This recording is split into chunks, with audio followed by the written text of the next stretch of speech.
नमस्ते। आज पनि एउटा महत्त्वपूर्ण भिडियो लिएर म उपस्थित भइसकेको छु। यदि हजुरहरू यस च्यानलमा नयाँ हुनुहुन्छ भने हाम्रो सिकाइ सञ्जालको परिवार बन्न सक्नुहुनेछ। यस च्यानलमा B.sc स्टार्टअप फिजिक्सका महत्त्वपूर्ण भिडियोहरू अपलोड भएका छन् र अपलोड हुने क्रममा छन्। ती महत्त्वपूर्ण भिडियोहरू हेर्नका लागि हाम्रो सिकाइ सञ्जाललाई सब्स्क्राइब गर्न नभुल्नुहोला।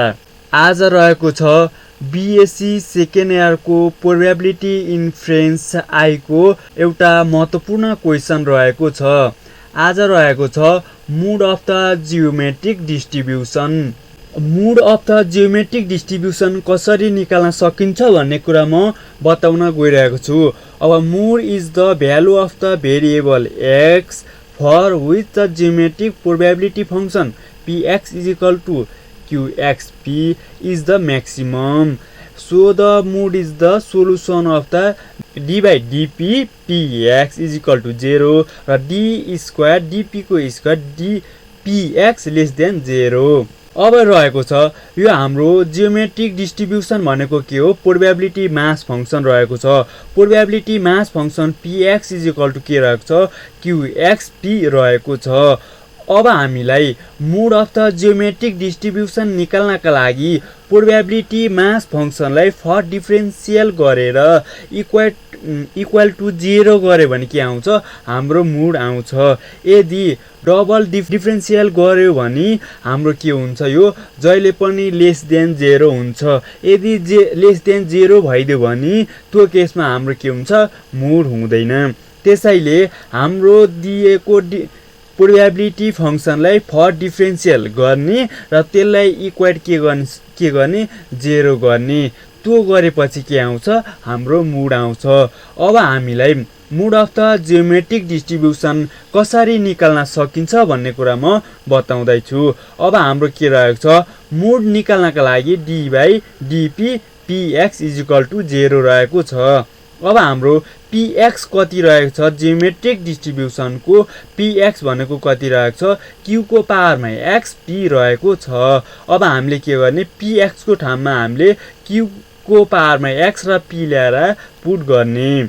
d by dp qx p आउँछ इक्वल टू के हुन्छ? 0 हुन्छ। अब हामीलाई के रहेको छ? अब यो q लाई के गर्ने? अब हामीले differential with respect to p मा गर्ने हो। त्यही कारणले अब q लाई हामीले केमा चेन्ज गर्नुपर्छ? p मा चेन्ज गर्नुपर्छ। त्यसका लागि के गर्ने? हामीलाई यो थाहा छ कि p plus q is equal to कति रहेको छ? अन रहेको छ। अब हामीलाई अब q को ठाउँमा हामीले के गर्नुपर्ने छ? p को भ्यालु लिएर राख्नुपर्ने छ। q इज इक्वल टू कति हुन्छ? अन माइनस p हुन्छ। अब हामीले के गर्ने? q को ठाउँमा लिएर अन माइनस p को भ्यालु ल्याएर पुट गर्ने। अब q को ठाउँमा अन माइनस p भ्यालु राखेपछि कस्तो हुन्छ? अन माइनस p को पावरमा xp हुन्छ। अब हामीले के गर्ने? अब यसलाई हामीले डिफरेन्शिएट गर्नुपर्ने हो। डिफरेन्शिएट कसरी गर्न सक्छौं भन्दाखेरि प्रोडक्ट रुल लगाएर गर्न सक्छौं। यसलाई u र यसलाई v मानेर के गर्ने? प्रोडक्ट रुल लगाउने। त्यसका लागि कस्तो हुन्छ प्रोडक्ट रुल? यदि d u v थियो भने कसरी गरिन्थ्यो? u dv plus v du। यो फर्मुलामा लगाएर के गर्ने? प्रोडक्ट रुलमा खोल्दिने। त्यसका लागि के हुन्छ? अन माइनस p x हुन्छ plus x on minus p x minus n p is equal to 0 हुन्छ। किन भन्दाखेरि यो भनेको के हो? हामीले dp बाई के हुन्छ? हाम्रो p हुने भएकाले के हुन्छ? यहाँ अन आउँछ। अब हाम्रो के रहेको छ? यहाँ भनेको पावर रहेको छ। पावर भनेको अगाडि आउँछ। On minus p x minus अनले के हुन्छ? पावर गर्छ। अनि कति हुन्छ? x on minus p x minus one हुन्छ र यहाँ भनेको के हो? माइनस अन हुन्छ। यसको p को डिफरेन्शिएटिङ गर्दा अब यो p भनेको यो p हुने नै भयो। त्यसपछि के गर्ने भन्दा अन माइनस p को पावरमा x। अब यो के हुन्छ? माइनस अगाडि आउँछ माइनस, यो x र p एक ठाउँमा लेख्ने xp अन माइनस p को पावरमा x माइनस अन इक्वल के हुन्छ? 0 हुन्छ। अब हामीले one minus p x minus अनलाई के गर्न सक्छौं? कमन लिएर गर्न सक्छौं। अब one minus p x minus अनलाई के गर्न सक्छौँ कमन लिन सक्छौँ त्यसका लागि अब हामीले कसरी n minus p x minus n बनाउन सक्छौँ भन्दाखेरि यहाँ त एक्स मात्रै रहेको छ n minus p x minus n बनाउनका लागि के गर्नुपर्छ यसमा हामीले के गर्ने एक्स माइनस अन र प्लस अन गर्न सक्छौँ र त्यो गर्दा फेरि के हुन्छ फेरि यसलाई र यसलाई क्यान्सल गर्दा यही टर्म आउँछ यो भन्नु के हो इक्वल हो त्यही कारणले के हो अन माइनस पी को पावरमा x minus one plus one हुन्छ र minus x p one minus p x minus one हुन्छ अब यसलाई हामीले के गर्न सक्छौँ अब यसलाई सेपरेसन गर्न सक्छौँ अब हामीले के गर्ने सेपरेसन गर्ने one minus p x minus अनलाई कमन निकाल्ने र बाँकी कति रहन्छ अन माइनस पी रहन्छ अब हामीले के गर्ने यसलाई कमन निकाल्ने अब बाँकी कति रह्यो यहाँ n minus p minus x p रह्यो यो के हुन्छ इक्वल 0 हुन्छ अब हाम्रो कति हुन्छ n minus p minus x P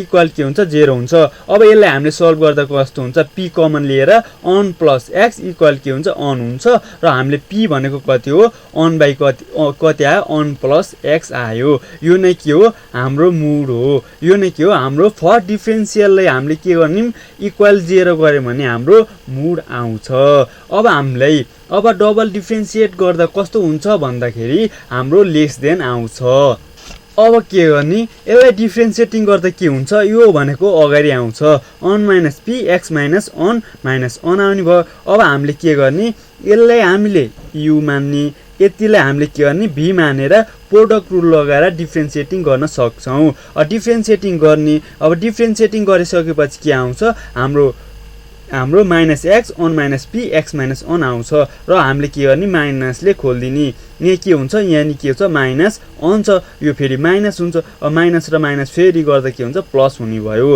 अब के रहेछ यहाँ माइनस एक्स यहाँनिर माइनस एक्स रहेको छ minus x on minus p एक्सको पावरमा कति छ एक्स माइनस अन रहेको छ यो र के हुन्छ यो र यो सम हुन्छ minus 2x n minus p x minus n आउने भयो यो र पछाडिको टर्म भनेको जस्ताको तस्तै आउने भयो अब कति आउँछ माइनस 2x कति आउँछ यो माइनस एक्स र यो जोड्दा कति आउँछ minus 2x n minus p को होल पावरमा कति छ एक्स माइनस अन रहेको छ अब यो भनेको पछाडिको टर्म जस्ताको तस्तै आउँछ अब हामीले पी इजिकल टु कति निकालिसकेका छौँ one by x plus one निकालिसकेका छौँ यो भनेको के हो पी को ठाउँमा हामीले one by x plus one राखेर सल्भ गर्दा के आउँछ लेस देन 0 आउँछ जुन चाहिँ त्यो के हो लेस देन 0 भनेको हाम्रो मुड हुँदैन के हो हाम्रो जहिले पनि पोजिटिभ हुन्छ त्यही कारणले के हुन्छ यो चाहिँ मुड भएन डबल डिफरेन्सिएट गर्दाखेरि के आयो लेस देन 0 आयो जुन चाहिँ हाम्रो मुड होइन which is the negative for के हुन्छ p is equal to n by x plus n राख्दा के आयो नेगेटिभ आयो hence mode of the geometric distribution भनेको कति हो m not is equal to n by x plus n आयो जुन चाहिँ फर्स्ट डिफरेन्सिएटिङबाट निकाल्न सक्छौँ यो नै के हो mode of the geometric distribution हो यो mode of the geometric distribution निकाल्नका लागि हजुरहरूलाई मैले बुझाउन सके होला भन्ने आशा राखेको छु यदि हजुरहरूले यस च्यानललाई अहिलेसम्म सब्स्क्राइब गर्नु भएको छैन भने सब्स्क्राइब गर्न नभुल्नुहोला हस्त धन्यवाद।